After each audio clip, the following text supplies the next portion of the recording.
What's up, heathens? How y'all doing? Today we're going to be taking a look at a debate that happened over on Modern Day Debate between Atheist Pastor and McLatchie and Calon. And they talked about whether or not Jesus existed, but they kind of harped on one particular point a lot in this debate. There's no contemporary sources that speak about Josephus. Alexander the Great, the earliest extant biographers of Alexander the Great were Arian and Plutarch, who lived some 300 years after Alexander the Great passed away. Yeah, so we're going to be talking about Alexander the Great as well as the mythicists, like standard for history or something. I'm not exactly sure, but we're going to find out. If you're interested in this, then please stay tuned.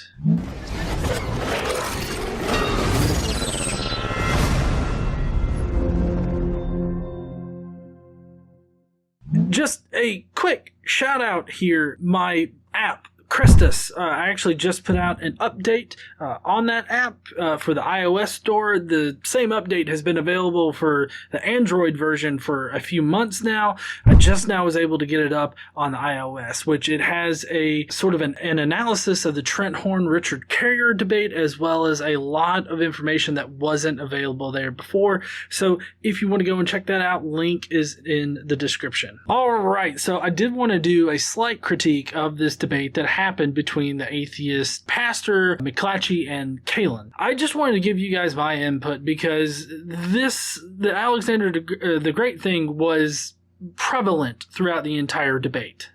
It puts us within 1 to 2 generations of Jesus, of a historical figure of Jesus.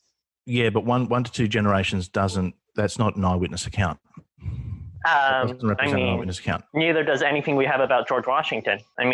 Or many other historical figures. How are you going to deny that Jesus exists, but Alexander the Great does exist? There's primary sources relating to George Washington.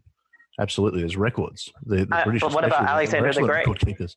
Alexander the Great. The Greeks were actually they're probably the worst example to use because the Greeks of that era were actually very good record keepers. So. For this first little clip here, I did just want to play a previous edited video that I had. It's available now on my channel. I've got that linked probably in the cards as well as in the description where I actually cover the evidence for Alexander the Great. But I also want to point out how this is how disingenuous Calon is, because you can just go to mountvernon.org and get primary sources for George Washington. I don't know why this came up as like a good argument, because this is a bad argument. Anyways, to set up this clip from previous GE, I'm talking about the evidence for Alexander the Great, how we do have sources that are a little bit later, which McLatchie actually brings up later in this debate. There's no contemporary sources that speak about Josephus. Alexander the Great, the earliest extant biographers of Alexander the Great were Arian and Plutarch, who lived some 300 years after Alexander the Great passed away. But for this clip, what I'm talking about is more of a deep dive into like the sources for Alexander the Great, and I hope that you enjoy this and you go and check out the full version of that video. These secondary sources he's talking about were using first-hand accounts, first-hand eyewitness accounts of Alexander the Great. Take, for instance, Arian.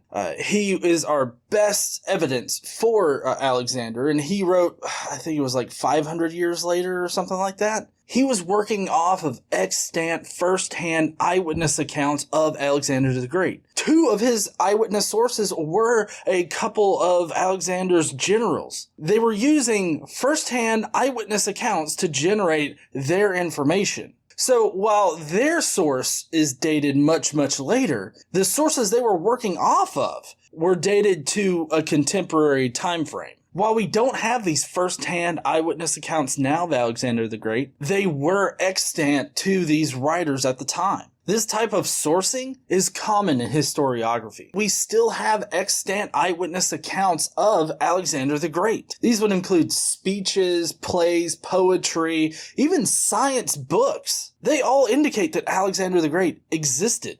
Nothing like that at all exists for Jesus. There's no contemporary evidence for Jesus, and the best evidence we have is Paul. the majority of historical figures in history that we have evidence for, their evidence is vastly more superior than the evidence we have for Jesus. And on top of all this, Jesus was a different class of historical figure than these other people because Jesus was deified. He was supposedly this, Son of God. We should expect to have more evidence on these types of people than we would for any other historical figure. Because you see, after these people supposedly lived, these deified people supposedly lived, people started worshiping them. And so we should expect there to be a lot of evidence for them. Later on, Calon is so quick to jump at Atheist Professor, claiming that he's not providing eyewitness accounts for Alexander the Great, that she seems to not even listen to what Atheist Professor is saying. It's a little bit earlier, but the histories of Herodotus, that gives us an in-depth look at the Peloponnesian War, which eventually led to the rise of Macedonia. But was Herodotus during Alexander's life? Was he a primary witness? He was just before, actually. So no, he wasn't. He was prior to Alexander's life. And it was the Peloponnesian War that led to the eventual rise of Macedonia as the great power. That's an inference there. That's not a historical eyewitness account. And then she says this. How can you know that those historical figures existed, but yet deny somehow through some sort of special pleading cause that Jesus doesn't exist? Well, with Alexander the Great, no, I can't because I haven't researched it. What's your evidence using mythicist standards of history that Alexander the Great exists? I'm not here arguing for the existence of Alexander the Great. We're talking about Jesus. Now, Atheist Professor says this a number of times whenever Alexander the Great gets brought up, and I think that this is an astute observation that Alexander the Great, whether or not he existed, plays no part in the did Jesus exist question. So it really has no place in this debate. But I like how Calon says this mythicist standard for history. And here's what I want to point out is that the only ones that seem to have a special standard for proving a historical person are the apologists that are historicists. The people that claim that Jesus existed or that say that Jesus existed always have some kind of special pleading argument for Jesus existing. It's a very weird kind of turnaround in the conversation. And then finally, Calon and McLatchie both point out how apparently Atheist Pastor is being inconsistent. There seems to be this sort of inconsistency within mythicist position, historiography. I'm not making any claim either way about Alexander the Great. It's just you're being inconsistent. Hold on, one second. Just forgive me. The truth is that he's not being inconsistent with his history at all. The debate over whether or not other people have existed is in no way relevant to this particular discussion. But they always want to point to other historical figures as if it's some kind of competition as to who you can prove in history. But the fact remains, the special pleading argument isn't being made by the Atheist Pastor or mythicists in general. That's not what's going on. The ones that are actually doing the special pleading are McLatchie and Calon.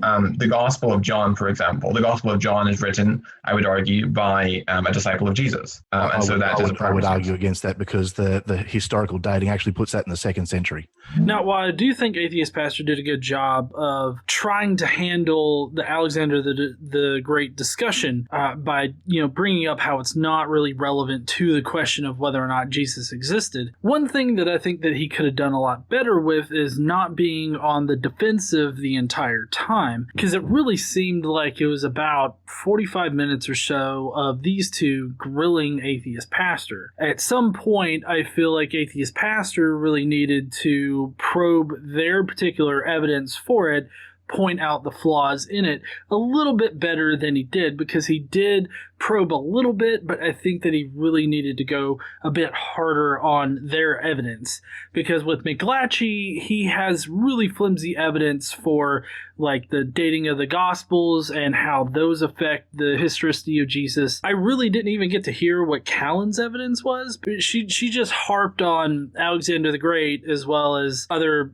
historiography methods. Really. And to be quite honest, Calon, I doubt that you're watching this at all.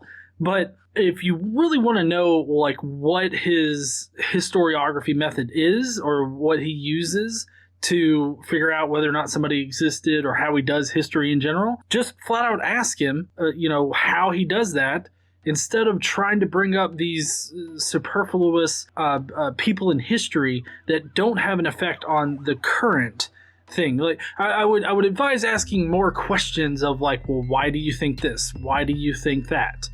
Or why does this mean that? Things of that nature.